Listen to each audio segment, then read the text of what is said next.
Hi, dear participants. I'm glad to welcome of the 51st Union World Conference on Lung Health and our sessions, Tuberculosis, COVID, Barriers, Lessons and Actions.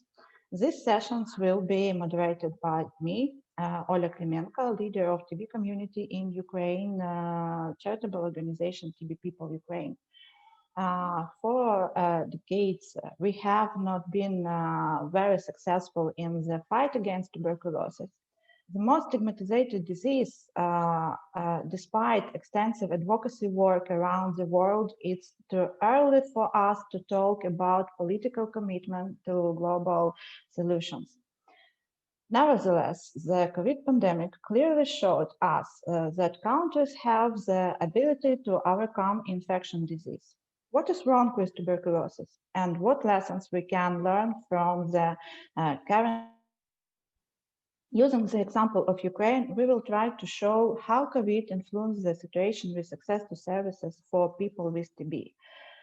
Talk about the similarities and differences of disease and whether it's possible to counteract COVID to improve the situation with tuberculosis.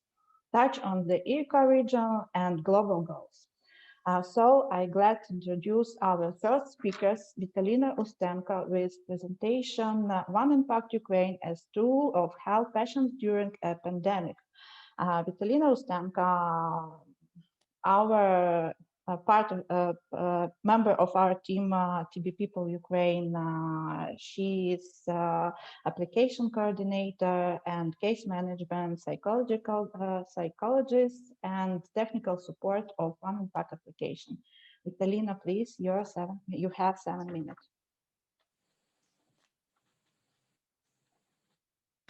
Можете следующий сразу через один слайд, третий. Yes, now I'll say some words about statistics of the application. Third slide, please. We have, as you can see, now I don't see changes. Oля? Okay. We have 100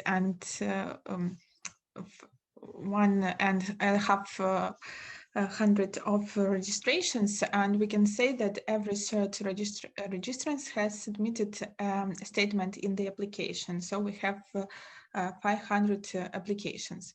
Most of the cases have already been successfully solved. It is 389 solved cases, and some of them are now in operation for various reasons, for COVID pandemic also. And some of them arrived quite recently, while others require more time to resolve. It is, for example, cases to connect a chain of different instances, especially with regard to legal assistance in restoration of documents.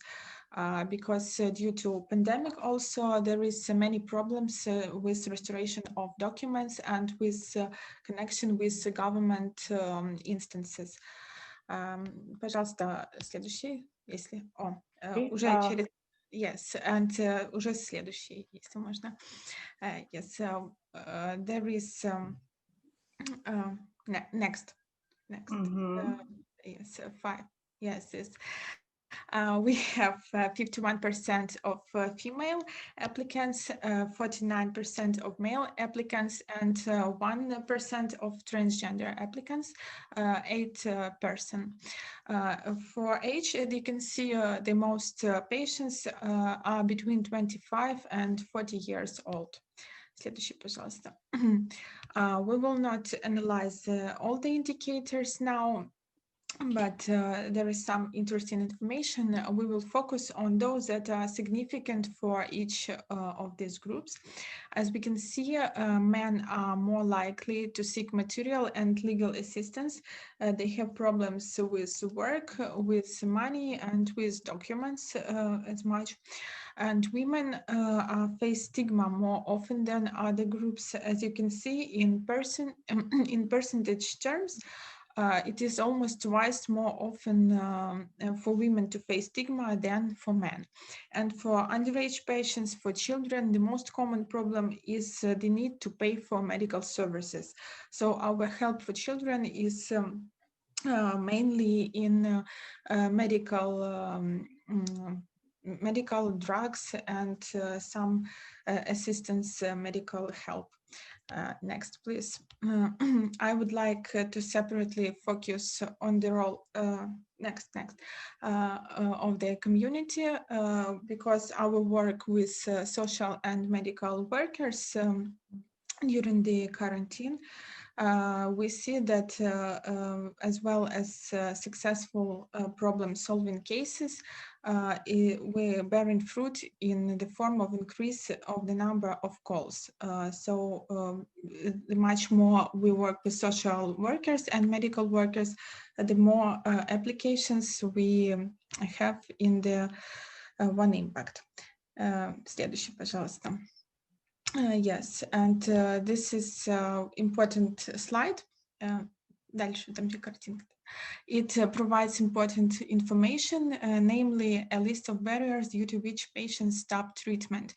And for us, solving these issues is the main goal, is paramount. We produce some algorithm that we have developed to solve them.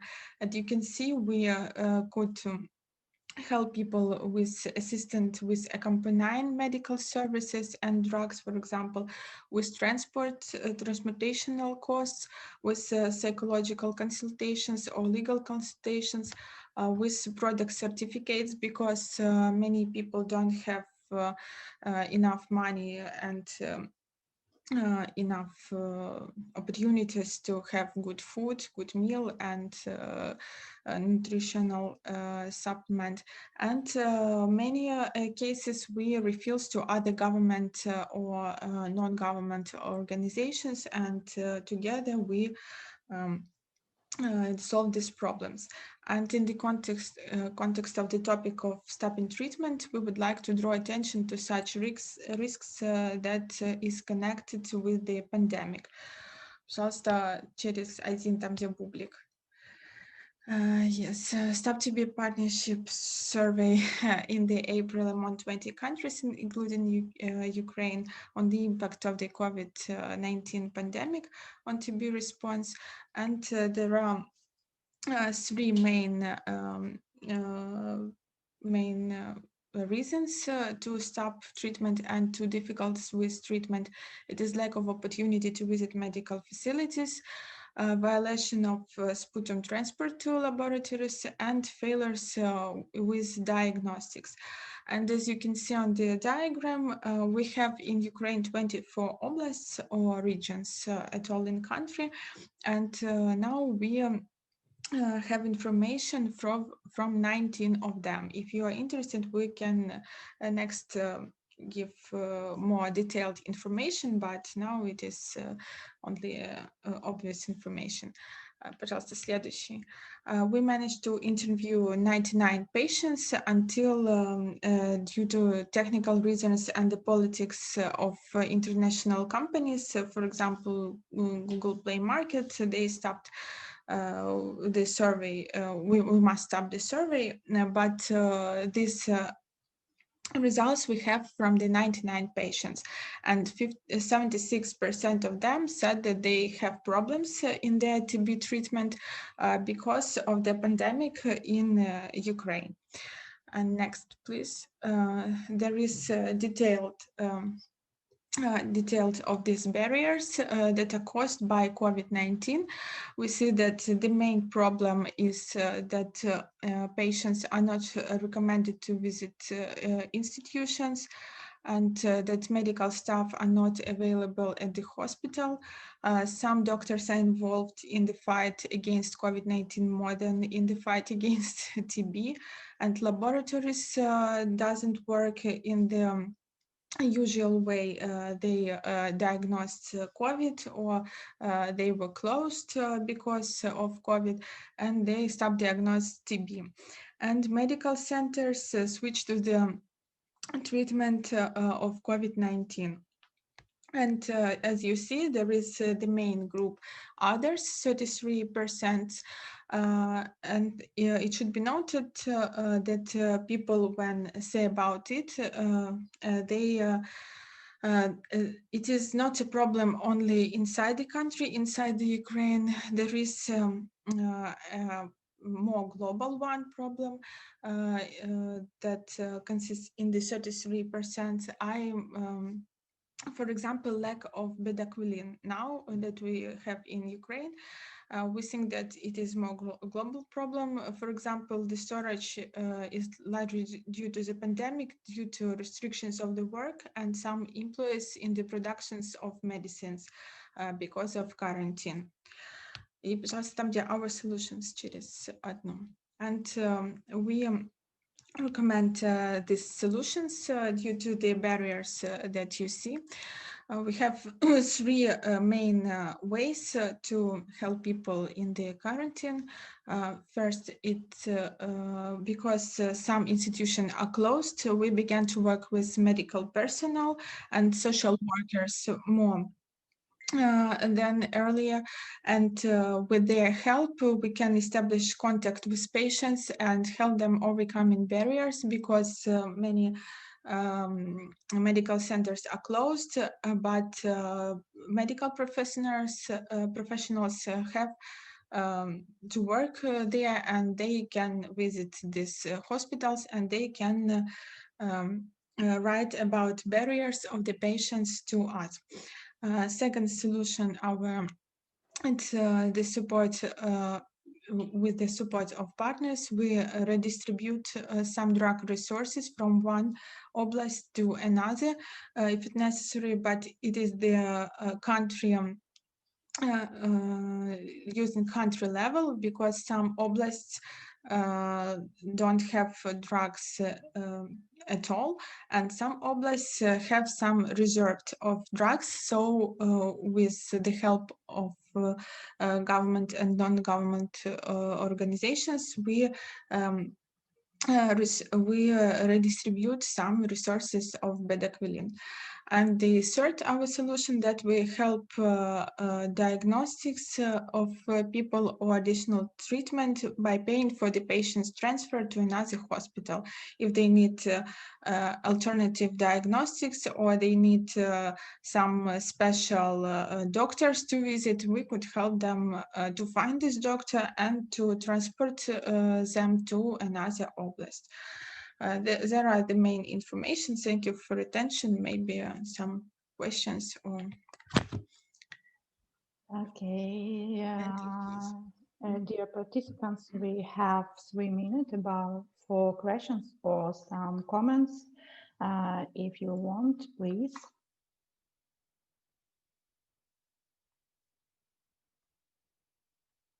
Because another sessions we discuss some medical questions about TB and COVID. Olha, Paula, I see you smile. You know it's waiting for you. I think we haven't comments, so I think we can start our next discuss our next questions. And second speaker Olga Paula, director support TB control efforts in Ukraine project PASS, Ukraine country program. Olga, we have time, so maybe I start for my questions and you can answer in your sessions. Diseases are very similar for me, but situation what I can see around in the world and in Ukraine too, we can't win tuberculosis, but when we have COVID, it's priority questions for all world, but TB and COVID, it's a similar diagnosis, it's a similar support for patients, it's a similar medical, it's a similar advocacy for access to services. Can we do maybe can we combat this process in a world and not only try stop pandemic COVID, but try to do better situation with tuberculosis if we combine some programs. So your time, 7 minutes, please. Thank you, Oля.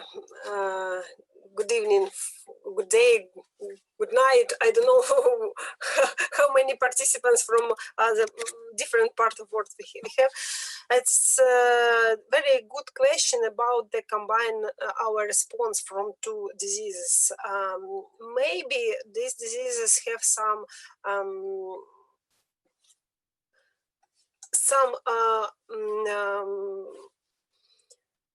similar symptom, but in that same time, this is not the same diseases, not the same problem for the public health. This is why we need to analyze, for me, we need to analyze what we have, what we do good in tuberculosis, what we have a good, what a good example we have in COVID response, and then we need to think how we can combine this response in one if we want to be more effectively.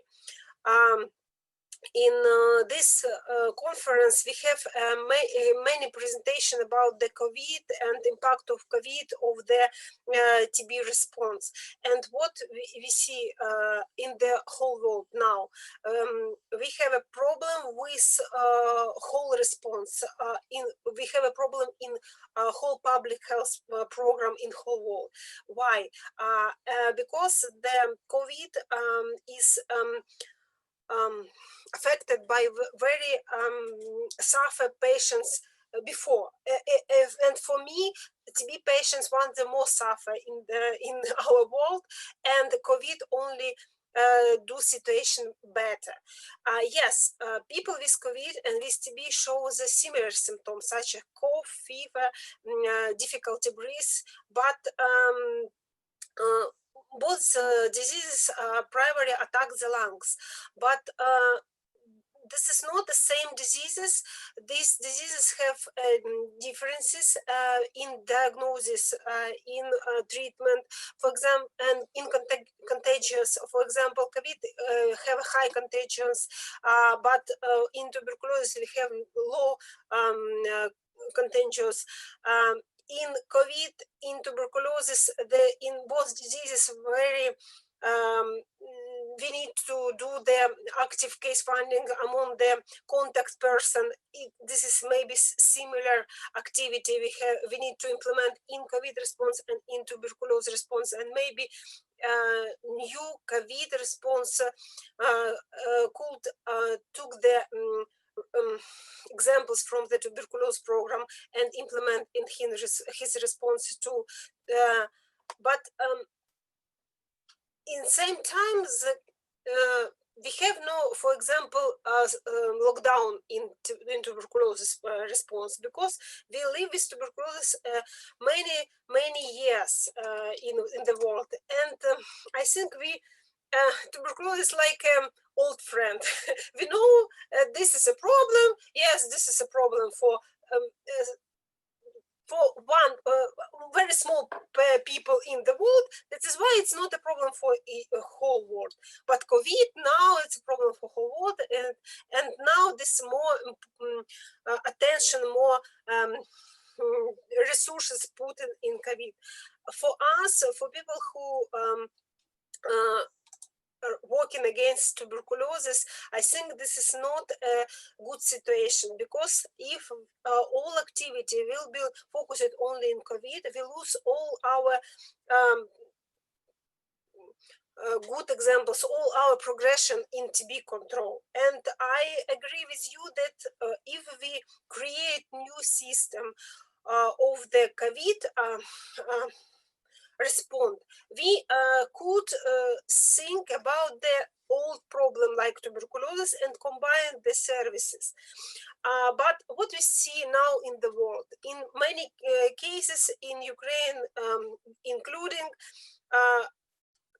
when COVID arrived in our country, all country locked down, and all medical services, including TB, was stopped. And TB patients in that time have a limited access to diagnostic and treatment. And we saw the TB case detection rate decrease significantly. We recorded treatment interruption due to lockdown and because of the lack of TB drugs. One more problem what we see is a stigma, because both diseases have a similar respiratory symptoms, and we have provoked a high level of social stigma now because this respiratory symptoms, and patients do not want to go to the doctor, do not show that he have a healthy problem, because they want to avoid discrimination, and they have no possibility to talk with a primary health doctor about other problems, only about the COVID. And in this situation, both diseases and high level of stigma, I think it's one of the problems in both diseases. And we need to think about this and to create some activity to decrease the level of the stigma for both diseases. And we have this experience in tuberculosis, and we could use our experience in a response for both diseases, how I think. And what we can to do in this situation? First of all, when we have the interruption of the treatment, when we have lockdown, we need to create the other algorithm for the treatment, for our diagnostic and treatment for our TB patients. First of all, what we create in Ukraine? Yes, we create new system of transportation. This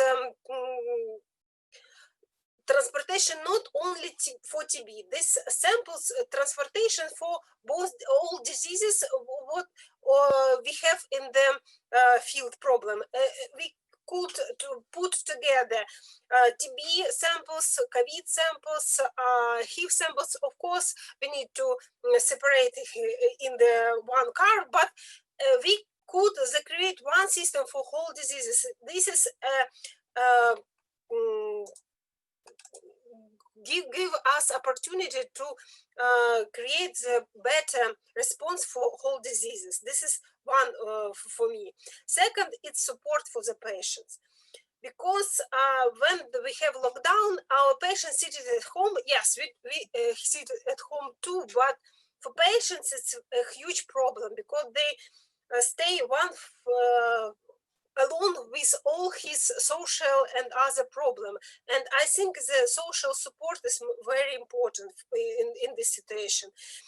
And of course, in this situation, we need to understand what problem, or maybe new problem or barriers we have. And I think in this area, one implication is very important. And I happy that we start implementation one impact before all this problem, before COVID, because we have a good application for the patients, for the medical providers, in which we could to collect all problem which we have in the field, and support for our patients and doctors to solve this problem. Thank you. Thank you. Yes, I agree with you. I think we can do many things about with barriers to be in COVID, but I can't stop thinking about we steal more lives from tuberculosis now, and I'm understand priority COVID, but I'm not understand why a situation with tuberculosis that. So thank you, Olga. We have time for discussion questions, and Now we try discuss about situation in regional EECA, and our second participant speaker is Paul Summerfield, is chair of TB Europe Coalition and has been involved with it ever since its beginning. He until last year chair of TB Alert, United Kingdom based NGO with programs in Africa, India, and the UK. Paul, I have message that you will have presentation. I try share this presentation. Please confirm if you I have your presentation. Can you move it? It's not. I only want one piece of it. It's slide 4. If I can. Oh, why? Sorry. Paul, you can start. Yeah. I'll mention it when I get to that point, but I will be wanting screen 4, slide 4. You see first slide? Yeah. Okay. Lovely. Okay. I'm Paul Summerfield. I'm the chair of TB Europe Coalition, and the TB Europe Coalition is a network of civil society activists across the whole of the WHO Europe region, which means all countries from Ireland, Spain, and Britain in the west, all the way through to the end of Russia on the Pacific at Vladivostok. But in practical terms, much of our activity is focused because of the problems of TB and multi-resistant TB, particularly on Eastern Europe and Central Asia and the Caucasus.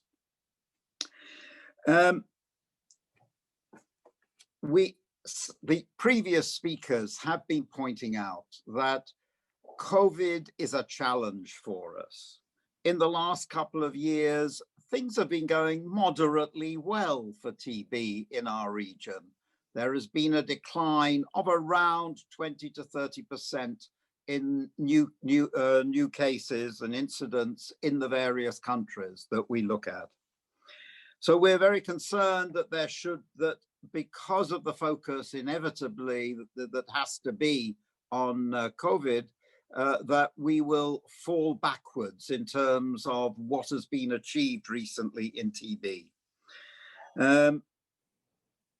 But since COVID started, it's interesting. There was a couple of weeks ago a meeting of national program managers for TB, HIV, organized by WHO Europe, and all of the countries who were reporting there were talking of around 30% drop compared to the previous year in apparent incidents. So a very concerning drop in the number of cases detected and put on treatment. We in TBEC have attempted to help in this situation. First of all, we worked with the WHO Regional Coordinating Committee in the preparation of a call to action, looking at action to support TB work, but in collaboration with COVID work. Similarly, we ourselves as TBEC have prepared recently a briefing note, which is the note that is on the screen, and which you can find if you want to copy it at our website, which is also there on screen. And this is a briefing note which links not just the issues of COVID, but also the need for follow-up to the United Nations Declaration on Tuberculosis in 2018, which was the major global commitment to bring TB down. briefing note also then goes into a number of potential recommendations aimed firstly at parliaments and secondly at national programs and the executive agencies of government. And so here you see it on screen, the priority actions that are suggested. So implementation of accountability mechanisms to see how well countries are following up their commitments to the UN General Assembly, revise national targets for TB diagnosis, ensure financial sustainability of TB programs, involve civil society in people-centered care, both in terms of TB and in terms of COVID, and ensure a rights-based and gender equitable model. These are big tasks and will not be easily achieved. It's going to be a matter of constant advocacy and working closely with our colleagues in government service. I should say that there has been some good news. The work we've been doing of developing national dialogues around Central Asia and Eastern Europe, it has been impressive that national TB programs have engaged actively with us in these over the course of the last 3 months, despite their need to be working on COVID. They clearly still see TB as a priority on which they have to work.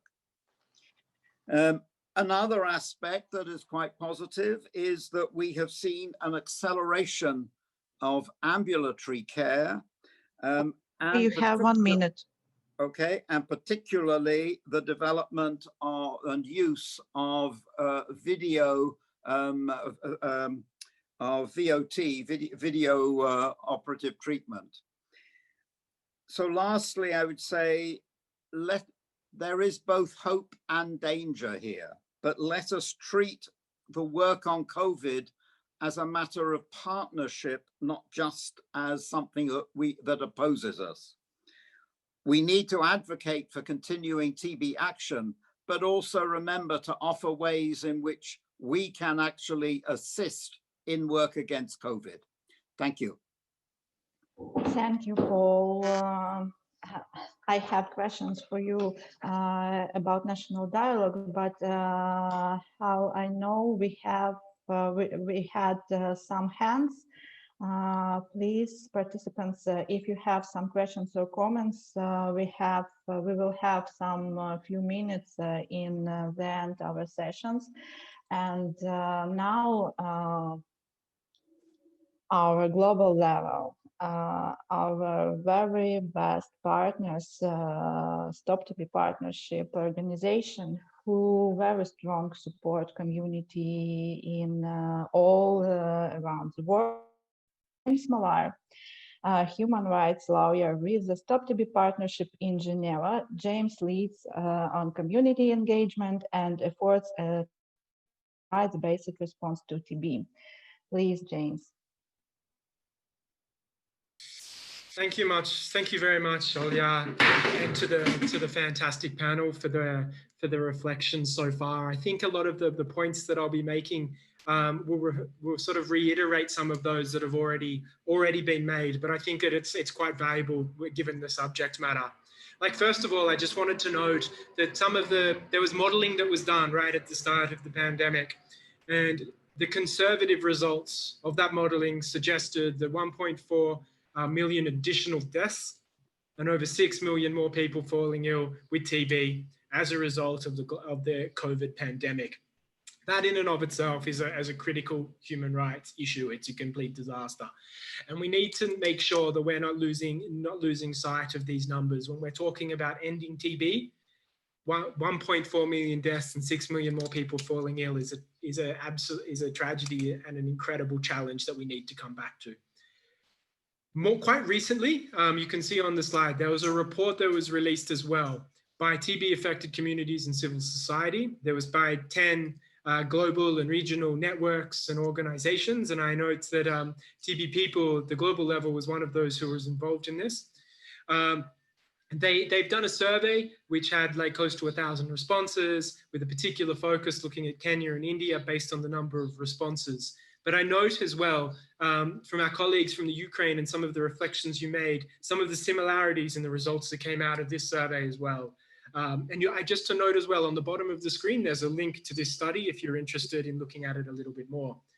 First, 4 of the key human rights issues that have come out: interruptions in diagnosis, treatment, and support. And I note this area of support as well, because it covers things like counseling, economic and financial supports, as well as nutritional support. So without these sorts of things, sometimes also those more higher level TB elements are also lost. A second area, limitations on access to employment or maintaining employment and access to social security. These are things which have been a critical priority that have really emerged under the COVID response. And I think that they're getting more attention because we're seeing them happen in more and more countries that maybe have more comprehensive social security issues, but they're a clear issue for the TB response and a lesson that we can hopefully take forward. Third, that a lot of the issues that we're seeing are exacerbations of existing inequalities. A lot of the TB key and vulnerable populations and their existing vulnerabilities from before the pandemic are now the same, but tenfold. We're seeing issues around poverty, inequality, and difficulties of access, which are just more than they were before. So we need to scale up all of our efforts to address these particular issues. And a fourth area linked to the above is increases in stigma, discrimination, and marginalization. And I note that our previous speakers touched on these in other contexts as well. Now, some of the things that are coming out around how to respond best to this and some of the opportunities that might be involved. Now, firstly, there is a need for the way in which the COVID response, we need to take stock of this, and we need to have an honest discussion as to whether the COVID response has been rights-based, gender responsive, and people-centered. Because as people have mentioned, the COVID and TB pandemics and epidemics are quite similar. So if we're not getting it right for COVID, then we're not going to set ourselves up well to really scale up our efforts around TB. Second, we need a catch-up plan for TB, and I think Paul was touching on this in his presentation. We need to not only, when we're talking about country-level targets, we need to not only scale up the targets to get people back on track, but to get them above to make sure that they can end TB by the dates that they've committed to. A third area, community-led monitoring, and we've heard about this in the presentations as well. Having community, the users of services as the first line of defense almost, and in telling us when there are problems with services has been invaluable in the COVID response, and we need to get much better at it in the context of TB. One Impact is one tool that's been adapted for this purpose. Fourth, there's the area of looking at CRG assessments, understanding an enabling environment, legal barriers, social barriers. Some of these have already been undertaken in the ecoregion, but there is more that are already planned. And it will be important to understand how COVID has exacerbated those existing barriers in the context of these assessments. Fifth, and I touched on this point already, social protection systems. We need to understand these from the perspective of people affected by TB. We need social protection systems that are comprehensive and that are inclusive and that are accessible. That needs to be the case now in the context of the pandemic, but also as we respond after the pandemic and recover. And this is something that I think that there's a lot of opportunity with, given that TB key and vulnerable populations are often those who are most vulnerable and could therefore benefit the most from stronger social protection systems. Another one that came out of the report is looking at PPE, which, safety equipment for those who are frontline healthcare workers. And I think that this is something that we've obviously talked about a lot in the context of drug-resistant TB, and is something that is coming to the fore in COVID. And we need to make sure that these TB opportunities are linked here as well. Secondly, around R&D, we've seen how quickly the world, the private sector, the public sector can mobilize in terms of COVID vaccines. And we want to see the same thing happen, I think, in the context of TB, really scale up and accelerate this to being the priority that it should be. Finally, around investing in affected communities, we've seen the critical role in COVID that affected communities and civil society play in emergency health responses. This has always been the case in TB. It has just not got the attention it deserves. We need to see this as an opportunity to really scale up the investments that are getting to our grassroots. All of these things feed into that accountability and the accountability mechanisms that we need to see for TB. And it's something that I hope that it's an opportunity. One, I just finished with something that I heard in another session yesterday, which was very much around, it was from Amir Khan in a session looking at TB and COVID and the two pandemics and epidemics. And one of the things that he said was, they're the same and we really need to see them treated as the same. And there's a lot of opportunity here for us to really scale up our efforts to do that. It is definitely going to be a challenge to do it, but it's something that we all need to be committed to. So thanks very much, Olia. I'll stop my presentation there. It's not time. Thank you, James. We have messaged that we can have some more time for discussion and questions, not only 5 minutes. So you can set what you want.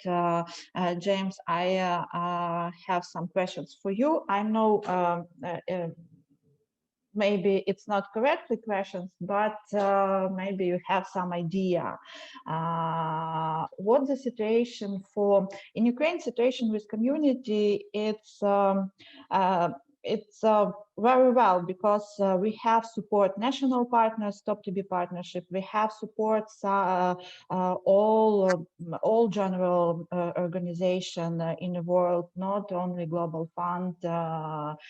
It's a USAID, it's a Johnson & Johnson, and in Ukraine we have strong community, and we have not bad political situation in Ukraine. Not all well, but not bad. How the situation for communities in other countries now with pandemic COVID? Is there some opportunity to advocacy for questions to advocacy in TB, or pandemic stopped work for some community? How's the situation in general for community, if you know some comments? I note as well that there was something in the chat from Sharon Ann, Olia, if you just wanted to take a look. I will respond generally if I can, because I think that this is a challenging question, because there's a lot of nuance involved. And that's that it depends on a country by country basis, and also within those countries around the particular populations that we're talking about. There is, as I said in my presentation, there's particular groups who have always been marginalized. And in many ways, we've seen that there's been an increase in that marginalization, increase in stigmatization, increase in criminalization in the legislative environments, as well as an increase in barriers. So I think that in other places, there might still be a good appetite and good partnership between civil society and community. And in lots of the countries that I work in, you're seeing that, particularly between TB programs and civil society. But there are bigger challenges at play here, which I think also deserve a little bit of attention in their own right. And people from those particular countries may be better placed to comment than me. So I might leave it at that for now. Mm-hmm. I see questions, taking comments from non-panelists. No, Sharon, please, if you have comments or questions, you can write it, and all participants, our sessions, please, you can write your questions or comments. Okay, Paul, can you answer for me? When you have how much national dialogue was in regional EK? I know 3 or 4, and all this dialogue was in period pandemic.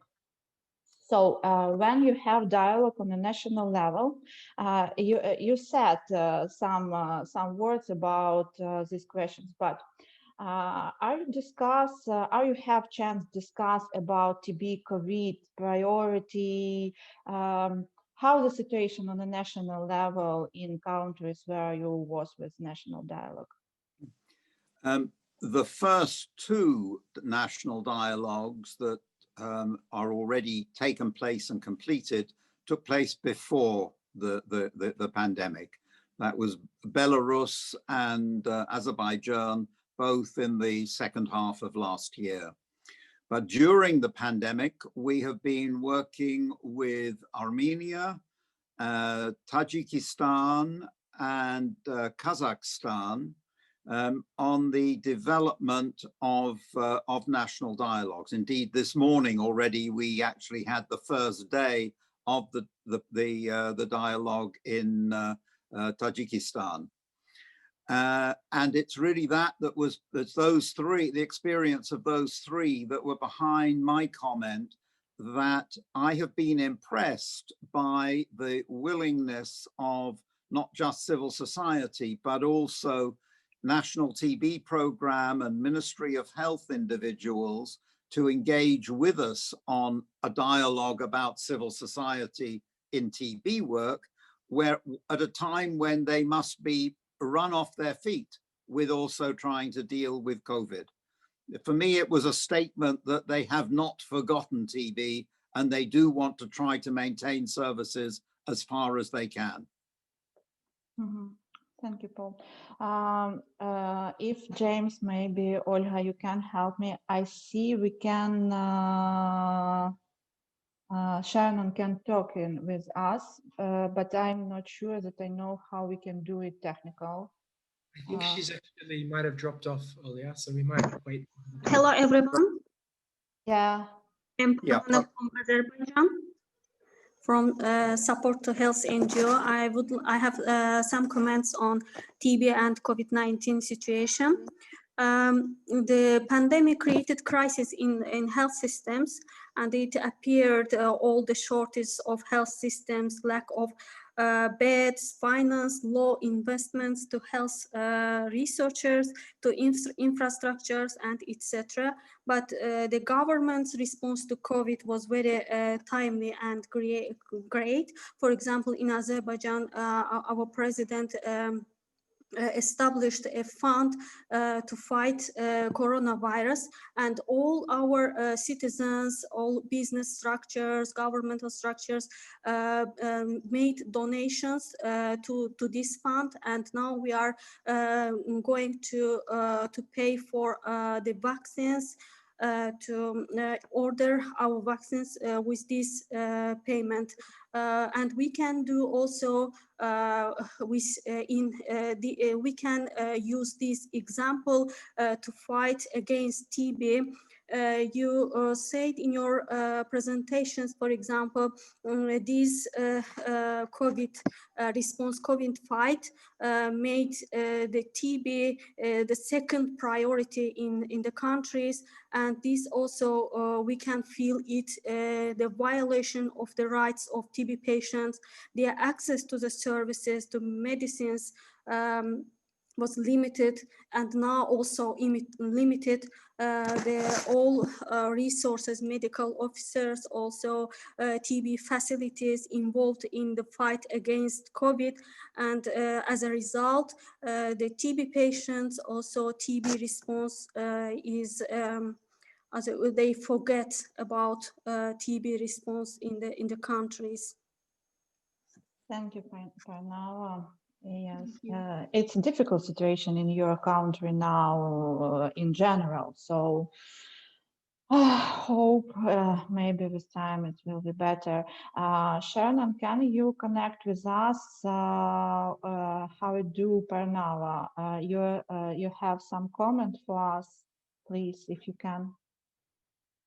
I think she's dropped off, Olya, so maybe see it's okay. We have some questions from Mrs. Elena about what we are expect from national dialogue in Ukraine. Yes, it's some spoiler moments because next week, firstly in Ukraine, with support Stop TB Partnership, Ministry of Health, Public Health Center in Ukraine start national dialogue. It's the firstly in history for fighting tuberculosis in Ukraine. What I'm expect interactions, nothing else. It will be firstly steps because it's a first dialogue when Ministry of Health, Ministry of Social Policy, Ministry Laws, and Ministry Study School. I'm not sure that I correct names this ministry. We'll talk about tuberculosis and I think it will be very good start for changes history tuberculosis in Ukraine. So nothing else. Maybe good afternoon. What do it sounds good like for us? Thank you. Paul, maybe you want to talk anything else? Well, just one small point, Olya. I realized when I was listing national dialogues a moment ago, I did not mention the one that you were running in Ukraine, which a bit flows from some earlier initiatives by TB Europe Coalition. But it's very positive that you as TB People Ukraine have taken over and will be actually running that particular one. So it's no longer a purely TBEC initiative. But otherwise, I would say this has been an interesting and helpful session. We clearly are all worried about the impact of COVID work and the COVID emergency on TB work. But there are also some positive signs. And I think that we have to keep batting away partly at our advocacy, but also demonstrating our competence in actual work in support of people with TB and therefore people with COVID as well. Community action does not have to be purely TB. Thank you, Paul, and back support national dialogue in Ukraine and our partners and friends in not only Ukraine but for all NGOs in regional ECA. So I think our finally some comments. Do not forget to be in prisons. We not forgot to be in prisons because these questions will be discussed on the national dialogue too. In Ukraine, where I know it's similar for all world actually, but in Ukraine, a very bad situation with TB for prisons. We'll try change the situation too, but nothing can tell now. I understand. I had TB 5 years ago, and I can see dynamic how changes situation in the world, how changes situation in Ukraine. Yes, we will have some good actions in a general, but COVID, I think we need to combine our actions in our country, but we have some questions, general questions about what we can't decide in our countries. It's questions about treatment, it's questions about better clean. It's some general questions what we need decided in the world. But I'm really very hope we can fight COVID, we can fight tuberculosis, and people stop dying from this disease. People living with HIV, TB, and die from COVID-19, it's very, the country should and the statistic. I'm not sure that Olga, maybe if you have some comment about co-infections and people TB, I haven't any statistic and no, I don't know situation with statistic about this situation. in Ukraine, I have this statistic. We have not high level of co-infected TB patients by COVID-19. I think it's because we very early start implementation the infection control program for our patients, and we broadly implement, when the COVID came, so we broadly implement ambulatory models of care and VOT for our patients. That is why we have a huge number of COVID patients in Ukraine, but TB and COVID only 20 patients in country. It's not a huge number now, and we understand maybe because both diseases are licensed by lungs, maybe we have more complicated cases, patients with TB or previous experience of TB. This is patients about whom we do not speak many, but I think it's patients, people who need to be have attention to. But for me, we need to understand COVID, it's a new infection, new problem in our life, and we have a good experience in tuberculosis, in infection control program implementation, and now we need to share our experience for our colleagues, for the NGO, for the social workers, for the general population, because we have a similar program for COVID and for the TB infection control, and we need to do all the best that for our patients with TB have no COVID in the future. And for me, very important for our medical doctors and staff in TB hospital have no COVID, because if now we have bad situation with the medical staff, because in some our TB hospital they have